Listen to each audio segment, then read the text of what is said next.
안녕하십니까. 저는 올해 환갑을 맞는 외로운 남성입니다.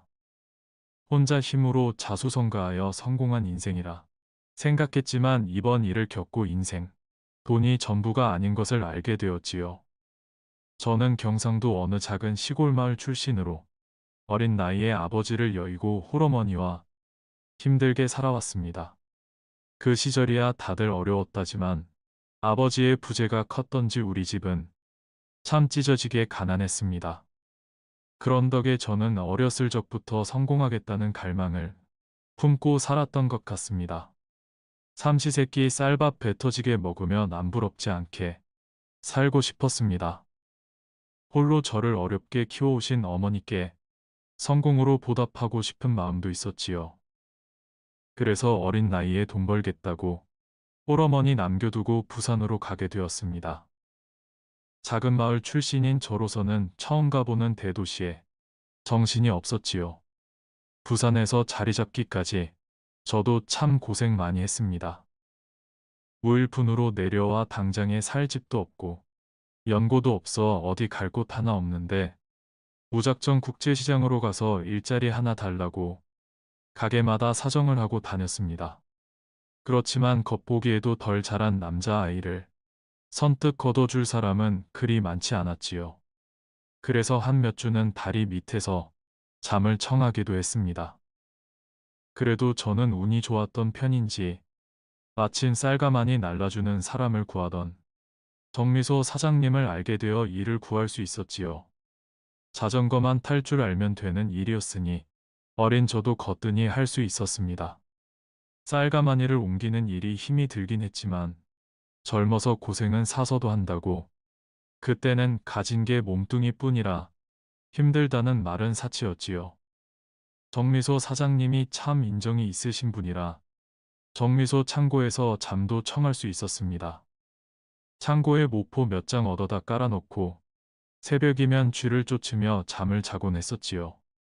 그 정도만 되어도 다리 밑에서 잘 때 생각하면 천국이나 다름없었습니다. 그렇게 정미소에서 일하면서 어느 정도 먹고 살만해지니 제가 제대로 못 배운 게 신경 쓰이는 겁니다. 자전거 타며 돌아다니다 반듯하게 교복 차려입고 책보 들고 다니는 또래 애들을 보면 그렇게 부러웠지요. 그래서 저도 야학이라도 해야겠다 결심했습니다. 낮에는 정미소 일을 하고 밤에는 야간 학교를 다니면서 그렇게 저도 고등학교 졸업장을 딸 수 있었습니다. 그 뒤로 몇 년을 정미소 일을 하다가 그 정미소가 문을 닫게 되면서는 국제시장 옆에 깡통시장에서 미제 상품 떼다 파는 일을 했습니다. 모아둔 돈이 넉넉하지 않으니 정식 가게가 얻지 못하고 시장 건물 사이 관짝만한 공간을 빌려서 앞에 길다란 나무 좌판 놔두고 미군 부대를 드나들며 물건을 구해다가 팔았습니다. 미제 깡통이며 여자 화장품 같은 것들을 떼다가 팔고 손님들이 원하면 코르셋이나 군화 같은 것도 구해다가 수선해서 팔았는데 이게 돈이 꽤 짭짤했지요. 그때 그렇게 해서 모은 돈으로 작은 새빵도 하나 얻고 부산에서 슬슬 자리를 잡을 수 있었습니다.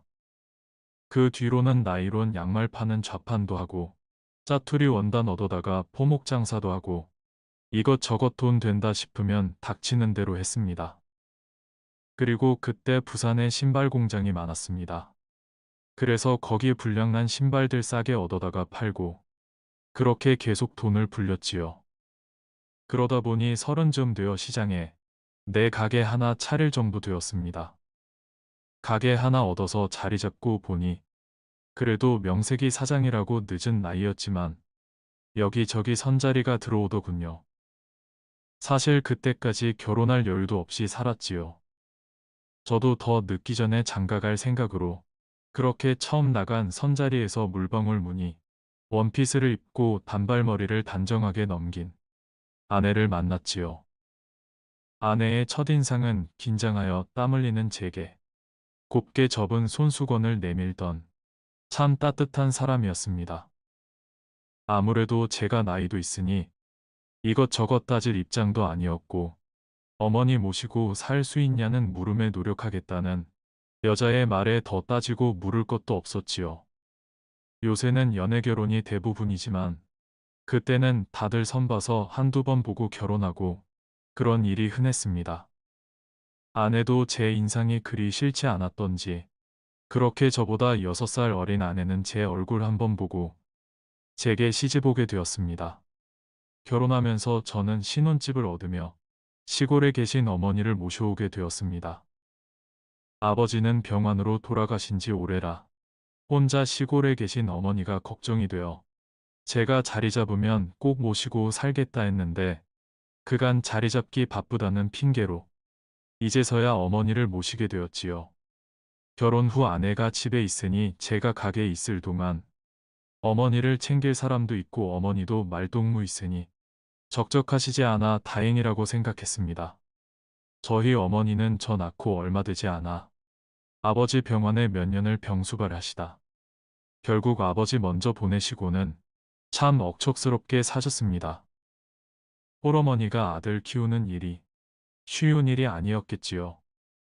그래도 없는 살림에 아들 제대로 키워보겠다고 상관의 질에 남의 집 일손 봐주시며 그렇게 힘들게 저를 키우셨습니다. 그래서 그러신지 사실 저희 어머니 성격이 좀 드센 편이시긴 합니다.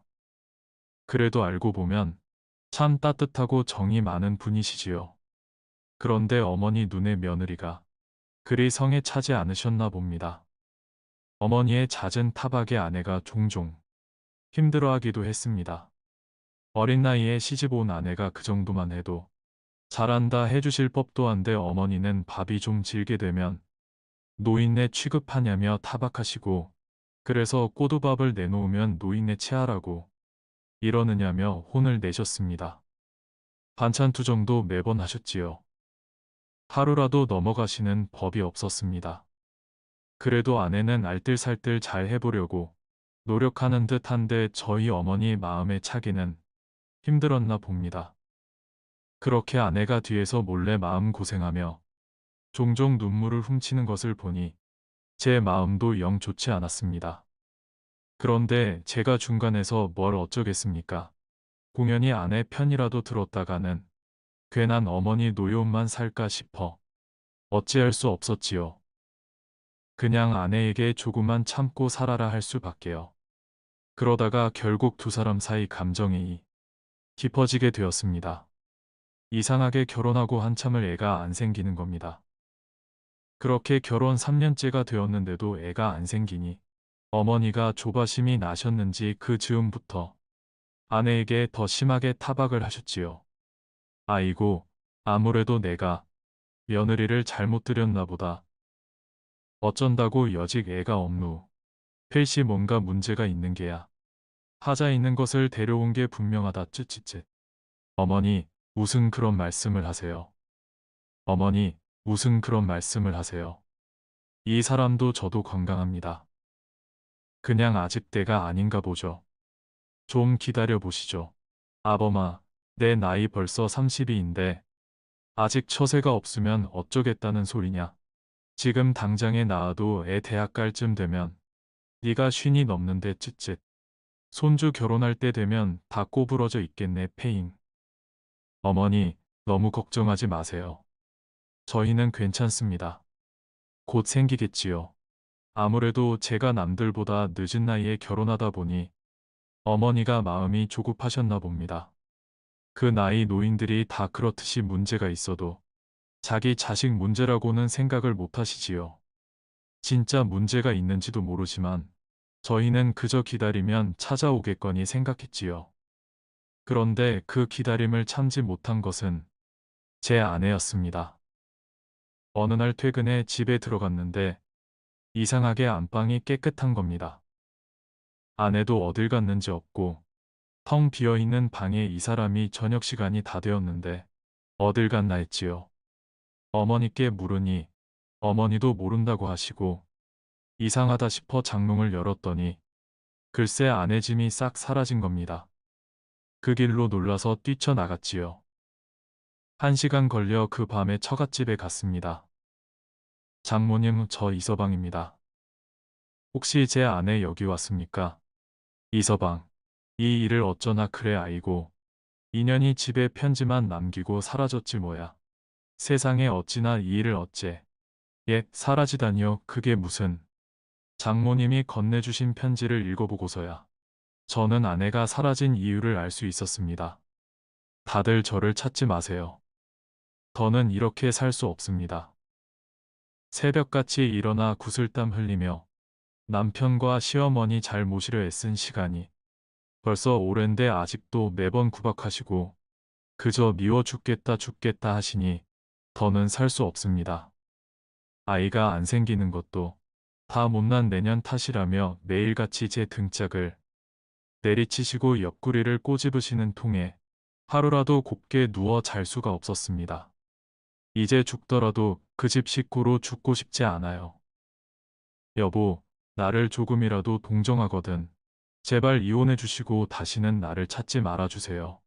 편지를 읽고 나니 장모님 얼굴 뵐 면목이 없더군요. 아무리 어머니가 성정이 불 같으시더라도 그렇게까지 하시면 안 되셨는데 어머니가 아내에게 그렇게까지 하시는 줄은 정말 몰랐습니다. 그저 반찬투정, 괜한 트집 정도로만 생각했지 아내가 이렇게 매일을 괴로워하며 참고 살았을 줄은 몰랐습니다. 말수가 적은 아내는 나이 많고 무뚝뚝한 남편에게 차마 말할 용기도 없었나 봅니다. 그동안 제가 참 무심했습니다. 어린 아내를 그렇게 방치하면 안 되었는데 말입니다. 어머니께 효도하고 싶은 제 욕심에 일이 이 지경이 된 듯해 참 미안했습니다. 그래서 저는 두말 않고 아내와 이혼하였습니다. 그때는 그게 아내에게 처음이자 마지막으로 해줄 수 있는 일이라고 생각했지요. 아마 시간을 돌린다고 하더라도 그때는 그렇게 할 수밖에 없었을 겁니다. 그렇지 않는다면 제가 어머니를 홀로 계시게 할 수는 없으니까요. 그 뒤로 저는 재혼은 하지 않고 어머니를 모시고 둘이 살았습니다. 어머니는 아내가 떠나고 몇 년은 전처욕으로 사셨고 그 뒤 몇 년은 얼른 세장가 들으라고 매일 같이 저를 닥달하셨지요. 아내에게도 이렇게 하셨나 생각하니 아찔했습니다. 그렇기에 어머니를 모시는 동안은 재혼은 생각할 수 없었습니다. 남의 집 여식 데려다 또 고생시킬 자신이 없었습니다. 그저 어머니 호강시켜드리며 열심히 돈이나 벌어야겠다 생각했지요. 그렇게 일에 열중하다 보니 저는 가게를 더욱 키울 수 있게 되었습니다. 당시에 숙녀와 장사를 하고 있었는데 운이 좋게 거래처 공장까지 사들일 수 있었지요. 거래처 사장님이 업을 접으신다는 소식에 제가 좋은 조건의 직원들까지 인수해 공장을 꾸려가게 되었습니다. 제가 사업수와는 꽤 있었나 봅니다. 공장을 사들인 뒤로는 사업이 나날이 잘 되어 공장도 커지고 가게도 늘려갔지요. 그래서 나름대로 부산에서는 성공한 사업가로 불릴 수 있게 되었습니다. 그런데 그러는 와중에도 어머니의 잔소리는 끊이지 않았습니다.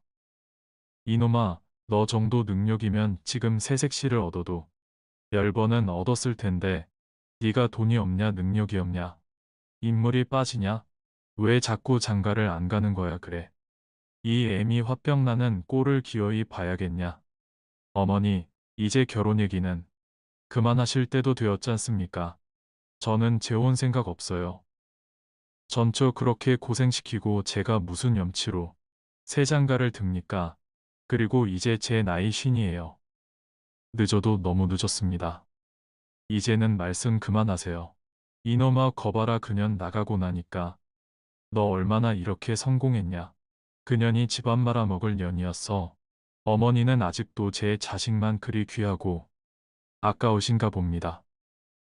돌아가실 때까지 제 결혼 얘기만 하시다. 눈을 감으셨지요. 사실 어머니께는 불효한 것 같아 죄송스러운 마음도 있었지만 젊은 시절 고생만 하다 이혼한 전처 생각을 하면 차마 또 어머니 모시고 새장가 들 마음이 생기질 않았습니다. 그렇게 제 나이 50줄에 어머니마저 돌아가시고 저는 혼자가 되었습니다. 그 뒤로는 외로움을 이겨보려 사업에 더 신경을 썼던 것 같습니다. 여윳돈이 있으니 투자도 손대게 되고 부동산으로도 꽤 돈을 만졌지요. 돈 모으는 재미에 빠져 살다 보니 또 세월이 쏜살같이 지나더군요. 저도 이제 어느덧 환갑을 앞두게 되었습니다. 어머니도 보내드리고 혼자 산 세월이 10년 가까이 되다 보니 요즘 들어 부쩍 외로워졌습니다. 인생 무상을 느꼈지요. 아, 세월이 무정하구나. 그간 내가 열심히 벌어 모아둔 돈이 이렇게나 되는데 이 돈 죽을 때 끌어안고 가는 것도 아닌 것을, 곁에 사람 하나 없이 이게 무슨 짓인가. 애써 쌓아둔 재산도 물려줄 자식 하나 없이 죽을 때도 혼자 쓸쓸히 가게 생겼구나. 그 정도 살고 보니 인생의 회의가 들었다고나 할까요? 젊은 시절에는 돈이 없어 서럽고 괴로워 돈에 목숨 걸었습니다. 그래서 돈만 있으면 행복해질 거라 생각하고 열심히 돈만 벌었지요. 그런데 이제 조금 여유가 있다 생각하니 주위를 둘러보게 되더군요. 이제 갈 날이 더 가까운 나이에 주위에 마음 터 놓을 사람 하나 없고 기껏 모아둔 재산 물려줄 자식 하나 없다 생각하니 갑자기 외로움에 몰려왔습니다. 그래서 그 외로움을 좀 잊어보려 이것저것 모임도 많이 나가게 되었습니다. 거기서 조사장을 만나게 되었지요. 투자업을 하는 사람들이 모이는 모임에서 만나게 된 조사장은 젊은 나이에 꽤나 성공한 사람이었습니다. 투자 안목이 좋은지 40 전에 벌써 수십억 자산가라는 얘기를 들었지요. 항상 좋은 옷들을 두르고 금목걸이 금팔찌에 차도 고급 스포츠카를 끌고 다니며 남들의 이목을 끄는 사람이었습니다. 젊은 사람답지 않게 나이든 사람들과도 잘 어울리고 싹싹하게 잘하는 덕에 그 모임 분위기 메이커였습니다. 저와도 형님 동생하며 격없이 지냈지요. 그런데 한 번은 조사장이 술자리에서 아는 분이 계신데 투자 쪽에 관심이 있으신 분이라며 한번 오셔도 되겠냐 하더군요. 아, 조사장 지인이면 우리 지인이징 허어. 당장 오시라고 해. 그래, 그래. 새로운 멤버는 언제는지 환영이지. 알고 보니 조사장이 데려온다는 지인이 여성분이시더군요. 보기에는 40 중반쯤 되어 보이는 여성이셨는데 작게 카페를 운영하다가 지금은 건강상 쉬고 있어 그동안 투자에 관심이 생겨 나오게 되었다며 자기 소개를 하더군요. 그렇게 저는 그곳에서 박 여사를 알게 되었습니다. 알고 보니 박 여사는 올해 52세더군요. 제 나이로 보이지 않는 외모에 우아한 몸짓이 참 눈길을 끄는 여성분이었습니다. 박 여사는 조사장과 모임에 자주 나오게 되었고 부쩍 얼굴을 마주하다 보니 어느새 지도 박 여사께 관심이 생겼지요. 사실 60이 다 되어가는 마당에 연애를 하기에도 조금 쑥스러웠지만 계속 마음이 가는 것을 보면 아마 저도 정말 많이 외로웠나 봅니다. 그런데 그런 제 마음을 눈치챘는지 조사장이 어느 날 넌지시더군요. 형님, 박 여사님 어떠세요? 제가 오래 지켜봤지만 정말 순수하시고 여리신 분이에요. 여태 연애 한번 제대로 안 해보시고 여태 순결을 지키신 이 시대 마지막 순정녀 아닙니까? 그래? 박 여사가 참 순수해 보이기는 하다마는 그런 줄은 몰랐네. 허허.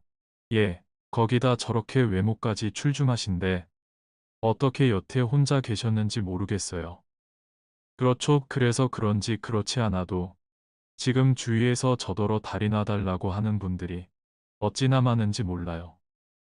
저기 남포동 최 사장님 아시지요? 최 사장님이 자꾸 박 여사님 소개해달라고 그러신다니까요. 최 사장이 최 사장님은 나보다 나이도 많으시고 사별하신 지 얼마 안 되신 걸로 아는데 그러니까요. 최 사장님은 아무래도 나이가 너무 많으시지요. 괜한 욕심에 그러시는 것 같아요. 그런데 제게는 박 여사님이 친누님 같은 분이라 어디 아무나 소개드릴 수 있나요? 그래서 저는 딱 형님 같은 분이면 좋을 것 같은데 아이, 이 사람아 내가 어디 박 여사님을 넘보겠어. 박 여사님이 나에게 관심이나 있으실까? 형님이 얼마나 괜찮으신데요. 혼자 오래 계시더니 못 느끼셨나. 박 여사님도 형님 멋있으시고 매너 좋으시다고 저에게 은근히 칭찬 많이 하시던데요. 형님만 좋으시다면 제가 한번 제대로 다리 놔드리겠습니다. 마음을 속으로만 담아두고 있었는데 고마운 일이었지 말입니다. 그렇게 저와 박 여사 다리를 놓아주는 조사장 덕에 박 여사와 사적인 자리에서 몇 번 만나게 되었습니다. 박 여사님이 어찌나 그리 다정하고 애교가 많은지 제 오랜 외로움이 단번에 잊혀지더군요. 정말 순식간에 점점 더 애정이 생겼습니다. 그러다 보니 정말 생전해본 적 없는 선물에 박 여사 갖다 주려 꽃도 사다 주었지요. 박 여사가 아이처럼 웃는 모습에 제 마음이 동하더군요. 박 여사는 정말 순박하고 티없는 여자였습니다. 젊은 시절에는 살기 바빠 연애 한번 제대로 못하고 여태 남자 한번 모르고 살았다며 제가 마음을 연 첫 남자라고 했습니다. 설마 싶다가도 제가 내미는 손에도 연신 쑥스러워하는 모습을 보니 이 순수한 여성을 곁에서 아껴주고 싶다는 생각을 하게 되었습니다. 언뜻 떠본 의중으로는 박 여사도 제가 싫지만은 않은 눈치였습니다. 박 여사, 남은 여생을 나와 의지해 살아보는 것 어떻겠어요? 박 여사만 좋다면 이 사장님, 노을처럼 물들어가는 나이에 우리 둘이 따뜻하게 의지하고 살아봐요. 그렇게 저는 60세가 다 되어 새장가를 가게 되었습니다. 제 주위에서도 저를 무척 부러워하더군요. 어이, 이 사장 그 나이에 그런 미인을 얻고 말이야. 게다가 초혼이라며 이 사람 말년에 복이 터졌네. 허어, 아니, 그러게 이 사람 우리 몰래 어디서 저런 미인을 모시고 온 거야 그래. 복은 무슨, 이 사람들 그만 놀려. 아니 부러워서 그렇지. 우리 마누라는 다 늙은 호박 같은데 저리 어리고 고운 마누라를 얻으니 부러워서 그래. 이 나이에 새신랑 되었다 말하기도 참 민망하여 주위에 가까운 사람들에게만 알리고 그냥 식 없이 우리 둘이 조용히 혼인신고만 해놓고 살기로 했지요. 그래도 박 여사는 초혼인데 섭섭하지 않을까 하여 제 인생에 처음으로 그렇게 비싼 호텔을 가봤습니다. 오붓하게 둘이 식사도 하고 그렇게 첫날 밤을 보냈지요. 인생 후반에 만났지만 남은 여생 섭섭지 않게 박 여사에게 내가 할 수 있는 한 다 해주고 싶었지요. 박 여사도 그런 제 마음을 알아주었는지 제게 참 다정하게 굴었습니다.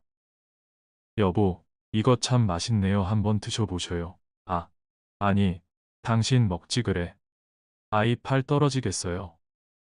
얼른 받으세요. 허어, 당신이 주니 더 맛있네. 그래.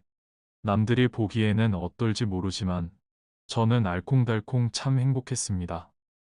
그렇게 박 여사와 저는 제2의 신혼을 즐기게 되었습니다. 여기저기 젊은 사람들 간다는 맛있다는 식당들을 돌아다니고 박 여사의 추천으로 외제차도 처음 사보았습니다. 허허, 내가 당신 덕에 이런 차도 다 타보네. 어때? 마음에 들어? 어유, 당신은 여유도 있으면서 어떻게 아직 그런 차를 끌었어요? 바꿀 때도 되었지. 이제야 어엿한 사장님 같으시네. 그 차를 타고 주말이면 근교로 드라이브를 즐겼지요. 그동안 느꼈던 외로움이 무색할 정도로 즐거운 나날이었습니다. 그런데 박 여사와 신혼을 즐기다 보니 왜 문득 그 시절 전처에게 못해준 것들이 생각이 나는지요. 저도 참 모를 일이었습니다.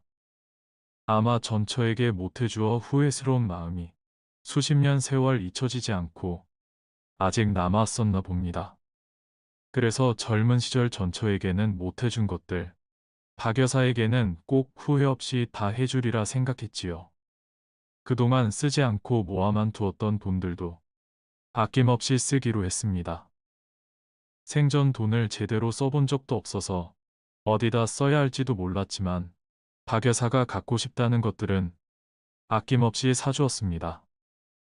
온갖 귀금속에 명품 옷이며 가방까지 여자 핸드백이 그렇게 비싼 것을 처음 알았지 뭡니까.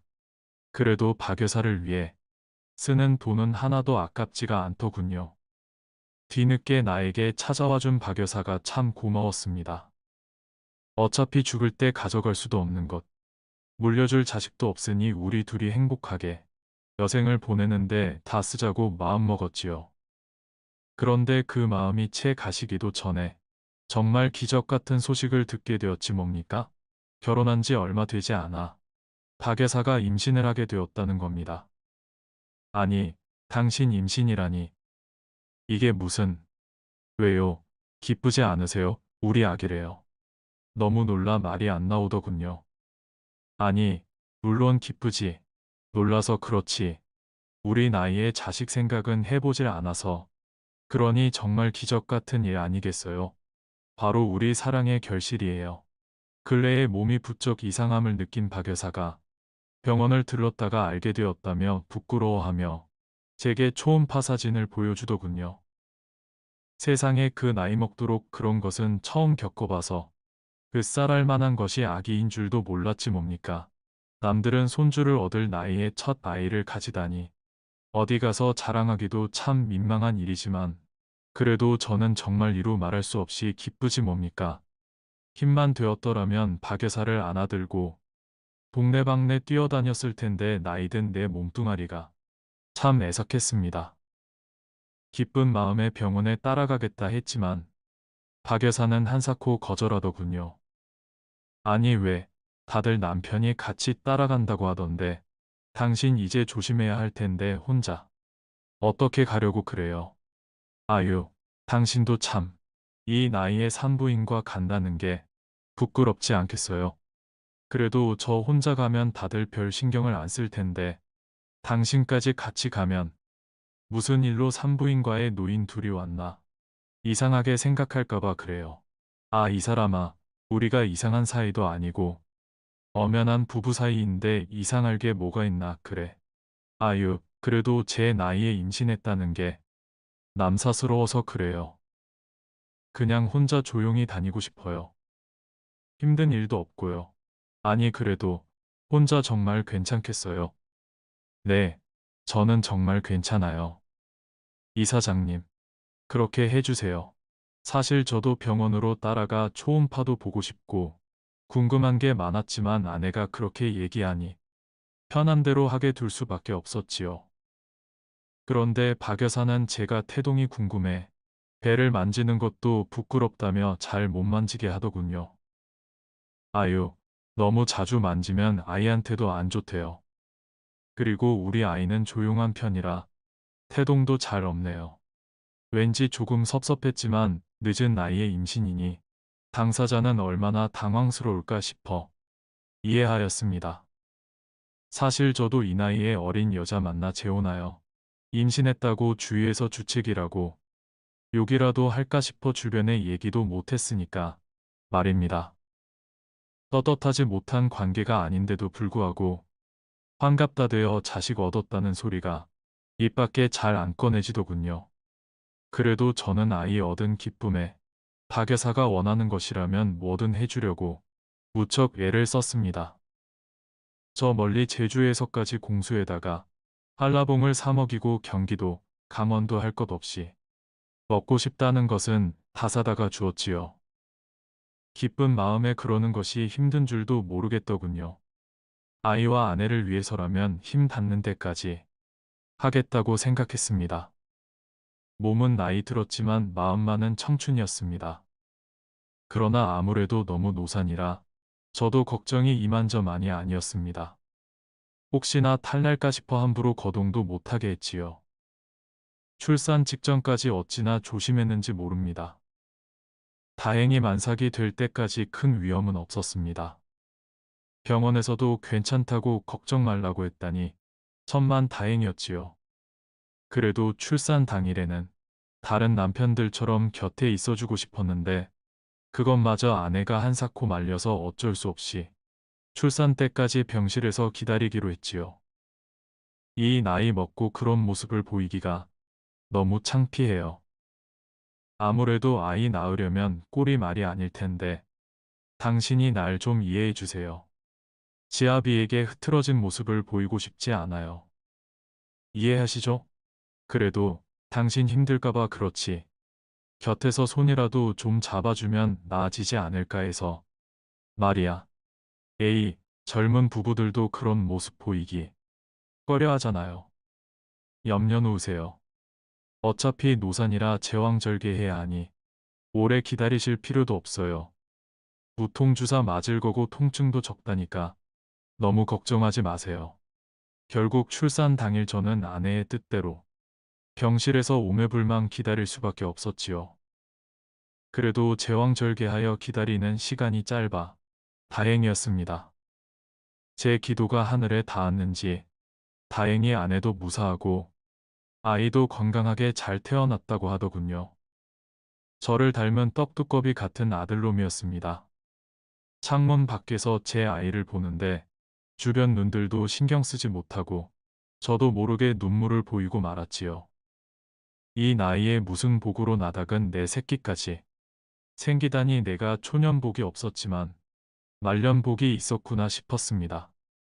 저 아이를 위해서라면 내 목숨까지 내놓을 수 있다고 생각했지요. 아이를 위해서 건강히 오래 살아야겠구나 생각했습니다. 그렇게 아이를 보고 기쁜 마음을 안고 아내가 입원한 병실로 들어가려는데 이상하게 병실 문 앞에 웬 여자들이 잔뜩 몰려있는 게 아니겠습니까? 순간 병실을 잘못 찾았나 싶어 돌아서려는데 저쪽에서 조사장이 보이는 게 아닙니까? 여기가 어디라고 빨리 다들 안 꺼져. 인연들이 돌았나 또 맞고 싶어 조사장이 몰려있는 여자들에게 윽박 지르는 게 아닙니까? 그제서야 뭔가 이상하여 확인해 보니 그 병실은 제 아내가 누워있는 병실이 맞았습니다. 이게 무슨 상황인지 선뜻 이해되지 않는 통에 멍하니 쳐다보고만 있었지요.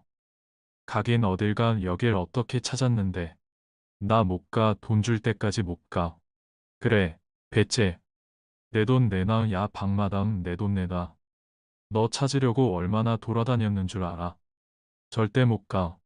혼란스러운 통에 앞에까지 가지도 못하고 뒤에 있는 아가씨를 붙잡아 무슨 상황인지 물어보았습니다.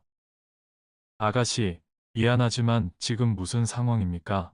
저 병실에 있는 분과 아는 사이입니까? 아저씨도 돈 받으러 왔어요.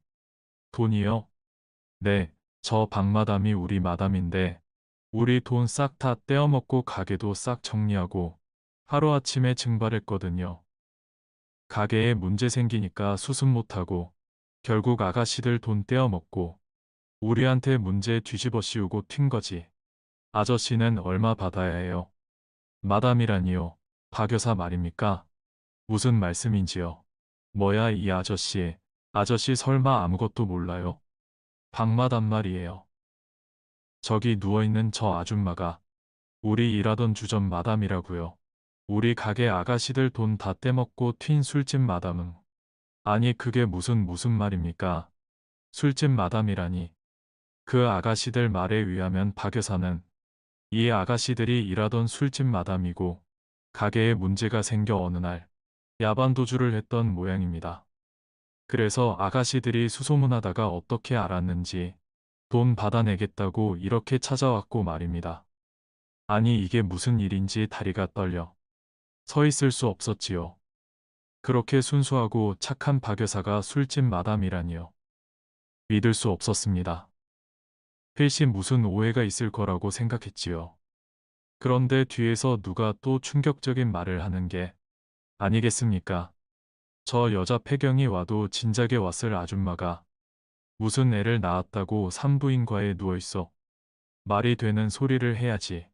어디서 누구 속여 먹겠다고 또 이 짓을 하는 것 같은데 저 여자가 이런 짓을 벌인 게 한두 번이 아니라고. 저번에도 지 아들 도박빚 갚아야 한다고 어디 돈 좀 있는 노친네 하나 물어다가 오늘 내일 하는 와중에 돈만 뜯어내고 튀었잖아. 아마 이번에도 그런 꼴 같은데 지가 이 나이에 무슨 애를 낳았다고 저러고 있어. 진짜 웃기지도 않아서 참. 그러게 이번에는 정말 한몫 탄다니 잡을 생각인가 봐. 아이까지 만들어내고 말이야. 애는 어디서 구한 거래. 거듭되는 충격적인 진실에 정신을 차릴 수 없었습니다. 내가 속은 것인지 그때까지도 믿어지지 않았습니다. 아니 엄마가 못 갚으면 아들이라도 갚아야지. 조사장 너라도 돈 내놔. 아가씨들을 쫓아내려는 조사장이 보이더군요. 그제서야 제가 모두 속았다는 것을 알 수 있었습니다. 듣는 분들도 황당하시겠지요. 무슨 영문인지 잘 모르실 수 있습니다. 그러니 직접 겪은 저는 오죽하겠습니까? 알고 보니 사연은 이랬습니다. 제게 친누님 같은 분이라며 박 여사를 소개시킨 조사장은 박 여사의 아들이었습니다. 그 여자가 어디서 굴러먹다 온 여자인지는 모르겠으나 조사장은 박 여사가 젊은 시절 낳아 기른 친자식이었습니다. 제게 평생 남자를 몰랐다며 순진한 척을 하던 박 여사는 수천년은커녕 달고 다른 여자였던 것이지요. 얼마나 추잡한 인생을 살았는지 아들도 있는 여자가 젊은 시절부터 술집 일을 하며 술집 마담으로 살았답니다. 작은 카페를 했다는 소리가 아마 그 술집 얘기였나 봅니다. 그런 것도 모르고 나는 바보 천치같이 박 여사가 마냥 순수한 처녀인 줄로만 알고 홀랑 넘어가 버린 것입니다. 이게 어찌된 영문인지 혼란스러웠지요. 저는 아가씨들에게 둘러싸여 있는 조사장을 잡아 물었습니다. 조사장의 이게 무슨 소리야? 그럼 내가 방금 보고 온 그 아기는 누구 애라는 말이야? 저 여자 임신도 못한다던데. 그럼 10달 동안 배불러 있던 것은 뭐야? 당장 설명해봐. 아니, 이거 놓고 얘기하세요 정말. 그러게 다 늙은 노친네가 무슨 처녀랑 결혼을 하겠다고 나이 50 넘어 애 가지는 게 어디 흔한 일이요. 이 양반도 웃기는 양반일세. 의심을 하려거든. 그때 했어야지. 어디 지보다 어린 수처녀. 마누라로 얻었다고 좋아하던 게 누구요? 애초에 거기에 넘어간 당신이 멍청한 건 아니요. 애야 아무 애나 보여주면 지 앤지 아닌지 알게 뭐야. 등신같이. 너 지금 말 다 했어. 애초에 니들이 짜고 나한테 일부러 접근했구나. 나를 속여 먹으려고 둘이 제대로 작당 모의를 한 거야. 애까지 낳아서. 어쩌려고 그랬냐? 나를 죽이기라도 하려고 그랬어. 당신이 말해봐. 박 여사가 짜증나는 표정으로 머리를 쥐어잡고 저를 째려보고 있었습니다. 뭘 잘했다고 저러는지 기가 차더군요. 뭘 말하라는 거야 이 영감탱이가. 다 들어놓고 뭘 더 말하래. 꼭 내 입으로 들어야 속이 후련하겠어? 뭐라고? 당신 내가 알던 그 여자 맞아. 내가 알던 사람 맞느냐고. 어떻게 나한테 이래. 나는 진심으로 당신을 사모했는데 미쳤나봐 진짜. 이 영감쟁이가 지 분수도 모르고 니놈이 돈 말고 볼 게 뭐가 있다고. 내가 아쉬워서 너한테 시집을 가겠어. 당연히 돈 때문이지. 그러게 누가 그렇게 밝히래. 지가 처녀라고 좋다고 엉겨놓고는 이제 와서 무슨 피해자 행세야. 그러면 그 애는 뭐야? 배가 불러온 건 어떻게 한 거야? 아이고. 내가 제대로 속았구나. 저런 꽃뱀한테 속았어. 속이려면 뭔들 못하겠어. 그러게 속은 당신 잘못이지. 그 나이에 추접스러운 줄도 모르고 지 애 가졌다니까. 좋아서 덩실덩실 춤이라도 추더니 이제 와서 아쉬워. 아니 환갑에 애 얻어서 뭘 어쩌겠다고. 정신 차려 이 사람아. 당신 이제 다 늙어서 죽을 날이 코앞이야. 뭐라고? 아니 대체 뭐 때문에 그렇게까지 한 거야? 내 돈이 그렇게 탐이 났어? 그래 적당히 속여서 위자료나 왕창 뜯어서 이혼하려고 했더니 저 미친년들 때문에 내가 미쳐 진짜. 야 이년들아 니년들 때문에 다 망해서 어쩔 거야. 알고 봤더니 10달 동안 배가 부른 것도 다 가짜였고 애를 낳은 것도 병원이랑 짜고 저를 속이려 이 쇼를 벌렸던 겁니다. 애 낳고 이혼하면 위자료 제대로 가져갈 수 있으니 적당히 핑계 만들어 바로 이혼할 작정이었다고 했습니다. 그것도 모르고 1년을 깜빡 속았다고 생각하니 제가 정말 바보 등신으로 느껴지더군요. 어쩐지 조금 이상하다고 생각했을 때 한 번이라도 의심을 해봤어야 하는데 말입니다. 사랑하는 사이에 의심할 거리가 없었습니다. 제가 여태 사업하면서도 사기 한 번 당한 적 없었는데 이제와 꽃뱀한테 제대로 걸렸다고 생각하니 모욕감에 손이 덜덜 떨렸습니다. 어찌할지 몰랐지요.